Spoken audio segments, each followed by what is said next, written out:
Hello, my crafty friends. It's Jelly Bean. And this is just a short video kind of update. I got a lot of questions about my printer. When I showed the last video, I put some things that I've copied here to give y'all something pretty to look at for right now. These are ones that I copied. I had the K & Company ephemera pack that Alicia had sent to me, and let me find the right pack, because I was gonna, oh, here it is.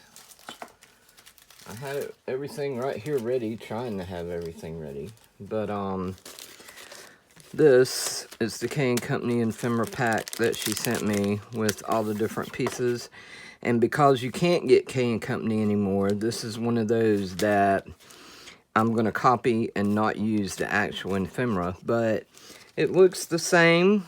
I mean, yes, I leave the little white line around the edge, and I do resize it. I'll do it at 50%, 75%.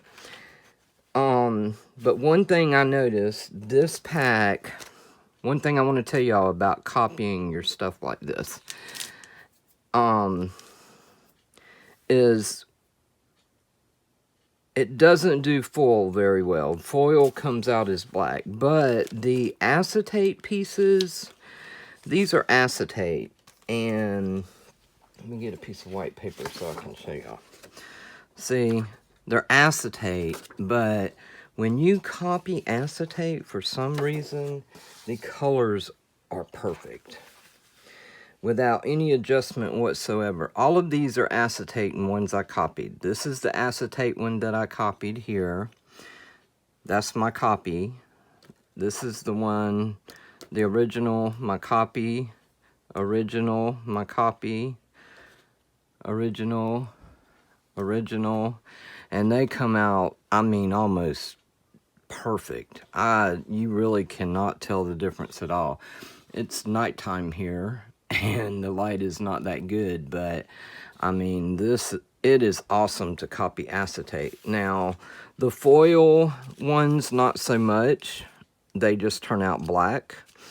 But if you want black shapes and all, that would work out good. And then I even took and shrunk them down some, which I've double put this, I copied it, I shrunk it down half size, I copied it, and then I glue it onto another sheet of cardstock, and someone asked me what paper I use to do this with, and I got a couple different questions. That's why I'm coming back on here. I use, and I get this at Walmart. This is premium cardstock. It's 150 sheets. It's 110 pound, 92 bright. This is $5.92 at my Walmart. So I get 150 sheets. And that's just regular size paper. And I take and lay it down on my printer, and I'll copy it, and it comes out like this.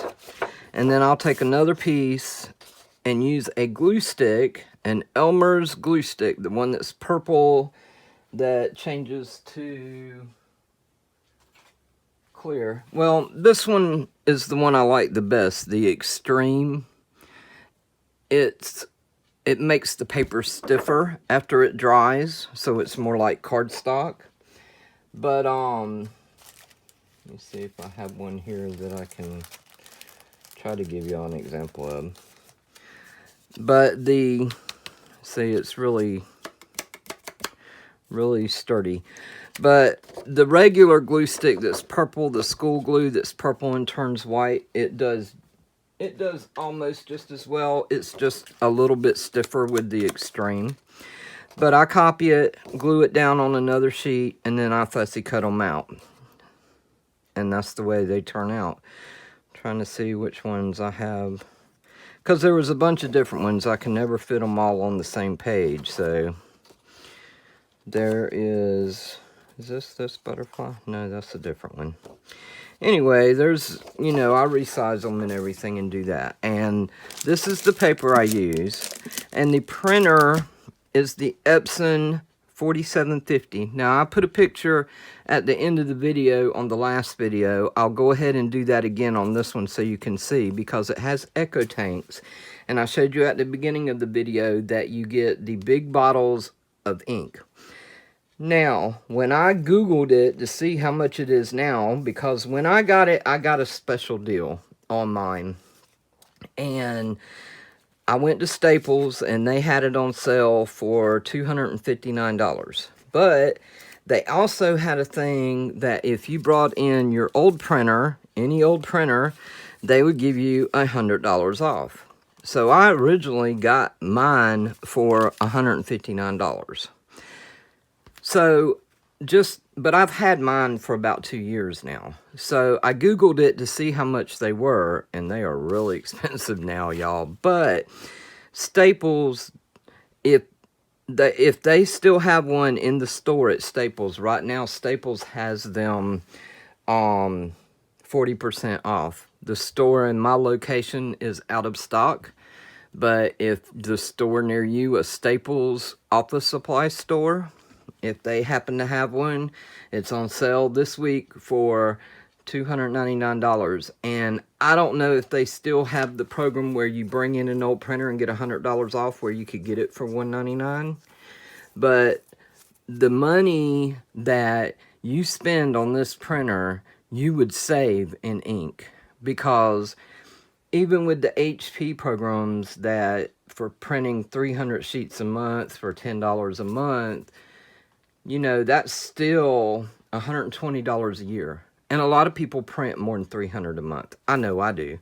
I print probably 4 of these a month, 4 packs of these a month, in just printing ephemera and paper, you know, copying scrapbook paper and stuff like that. So the money that I have saved in ink has very well paid for that printer. And I'm going to show y'all another quick example, because I know everyone didn't know the paper that I showed that I made copies of, but I think a lot of you will know this paper. And you know, it would fall. Something's gonna have to go wrong in the video. Something. Okay, I think everybody knows this beautiful Mente Swedish Christmas paper. This, and it's nighttime so my light is not as good, but this is the original Swedish Christmas right here paper, the 12 by 12 double-sided cardstock. And this is my copy that I made on my printer. And like I said, the only downfall is I can't do a 12 by 12, and I didn't do double-sided on that one because of the print on the other side was different. But that's my copy of that one. Here's another one of the original Swedish Christmas 12 by 12. And what happened to my copy? I just had it. You know, I'd lose my head if it wasn't attached. Okay, well, moving right along to the next thing. Oh, I know what it was. That's the wrong side. I copied this side. And again, I cannot do the 12 by 12. So what I do is I'll lay it in the printer where I want it. And see, I just wanted this part of the tree when I did it. And I wanted this corner. So I just copied the part that I needed. And then if I wanted the other part, I would have flipped it like this. Or put this part here in the copier, and I would have got just mostly this side. So you kind of have to play with it. That's the only bad thing about it. But, you know, here's one more, an example. Here's the green Swedish Christmas 12 by 12. And this 110-pound cardstock is very sturdy from Walmart. But there's the copy of that.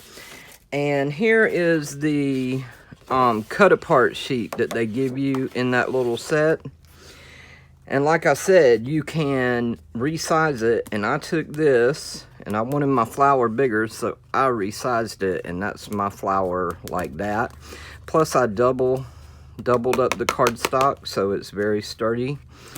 But anyway, I think that's all the questions I got. The price, the paper, and there was another one, but I think the examples covered that. But anyway, I just wanted to come and let y'all know, kind of answer your questions on that. And I'm still playing teacher. Next week will be spring break, and they don't, his school here, they do online school once a month anyway. So when all this happened, they didn't say, okay, we'll go ahead and move spring break up. They went ahead and just did online e-learning. And so next week is spring break, so we won't have to do as much school stuff. So I'll probably have a little bit more time then if I get these taxes done. But anyway, thank y'all for watching. I hope that answered all your questions. If you have any more, leave them down below. I will get to all of them. Just bear with me. I'll get with them. Thanks, y'all. Have a crafty day. Bye.